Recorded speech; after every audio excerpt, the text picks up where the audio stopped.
So I just want to introduce the Qi Deviation program, which we're now uploading to YouTube. I felt I wanted to do a little introductory video to say what it's about, because what it is essentially is it's a Zoom course that I was presenting to a live group, a live audience, and it was quite long. Essentially, it was supposed to take place over a couple of days, but ended up being extended out into a larger course, essentially. So what the course we're uploading here on Qi Deviations, or Qigong sickness, as some people know it, amounts to about, I think it's about 15 hours or something like this. It's 8 videos long anyway, 15 hours, so it's fairly extensive. You won't want to watch it in one sitting, that's for sure.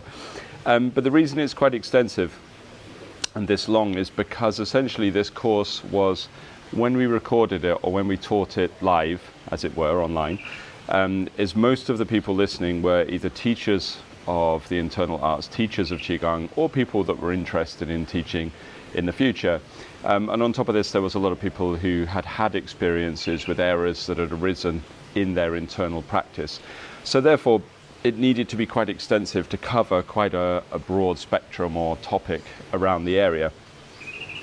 If it was being explained as a subject to people who weren't teachers or weren't so into the arts or weren't sick themselves, so they didn't have such a vested interest in understanding it, then it wouldn't have had to be so long. It could have been a shorter course.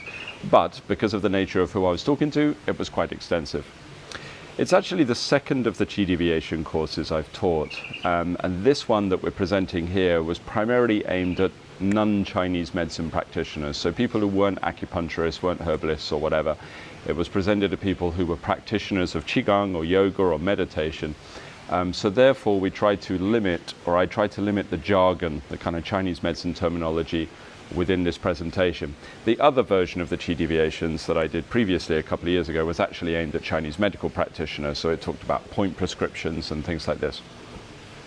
This course we're presenting here, instead of prescriptions and acupuncture treatments, it primarily discusses common sense things you can do, as well as Qigong exercises or breathing exercises you can do to try to alleviate these conditions. So as with anything that's medical, obviously, you know, the usual disclaimers, it's not meant to replace any kind of medicine or anything like this or any other therapies you're having. We're simply sharing it as a source of information to help people understand what can go wrong with regards to Qi deviations and how people can fix it or work towards changing it.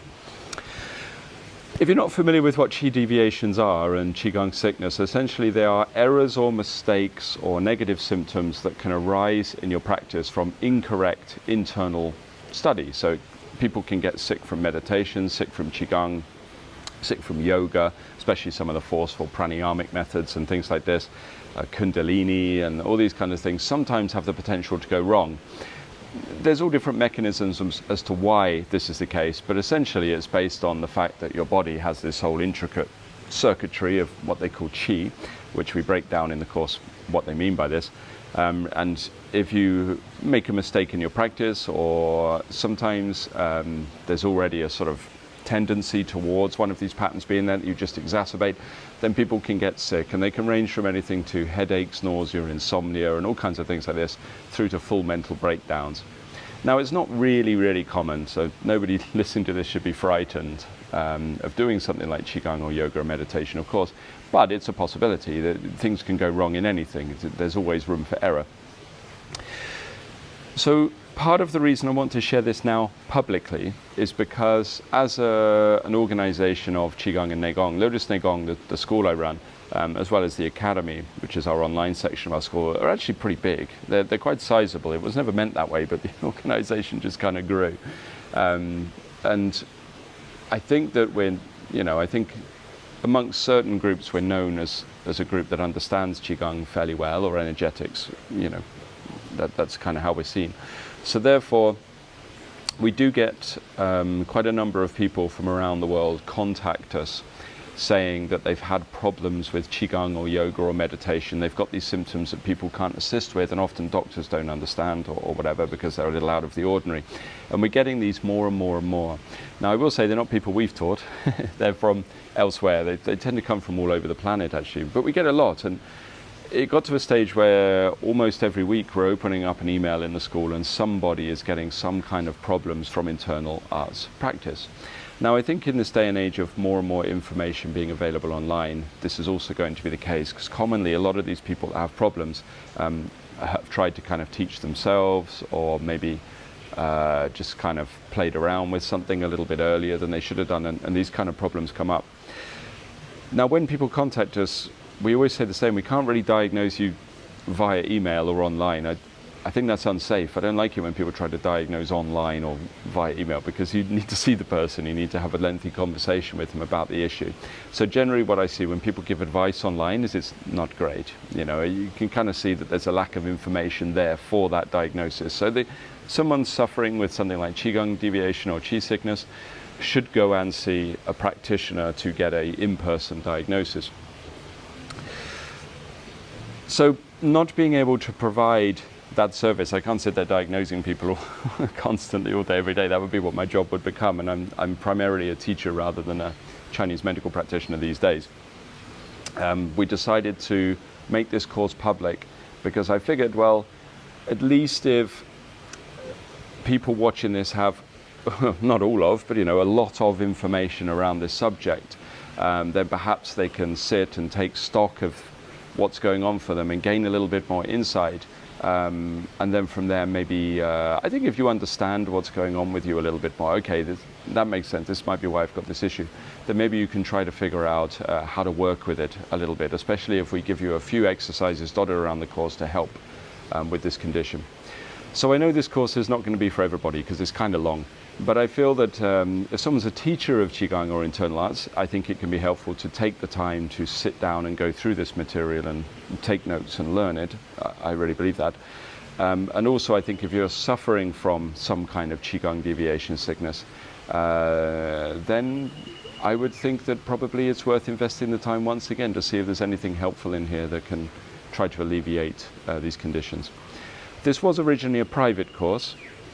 It was within my own school, so therefore the other thing I should add is I'm being quite casual in the way I speak in this course. I'm not being very formal, I'm joking around with people. We have actually edited out quite a few of the bits of the course that were personal jokes, or where I was interacting personally with somebody I knew because I felt that was inappropriate to put out there publicly. This was somebody asking me a question within this group and I was answering it to them. So we took that out because I don't think that's fair to put that public.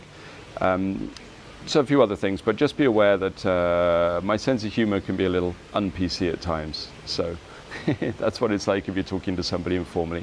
So please excuse me if I say something you might find a little offensive or whatever. It's always meant in good humor. So that being said, the first video you'll find linked underneath this one. And then what we'll do is under each video there'll be a further link to the next one as well, so that you watch them in order, because I don't think it's wise to take this course out of order. It opens with an introductory talk that's about an hour, hour and a half or something like that. I can't remember, it's a while ago since we did it. I recorded it in Asia a while back. And then what happens is you'll just unlock each video, just follow it through. It's all free, it's all there.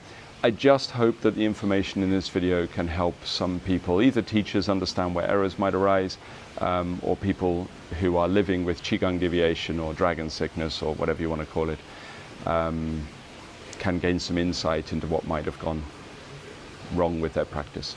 Other than that, all the best, and I hope any of you suffering with such conditions manage to sort it, because it's not very nice to live with, so all the best.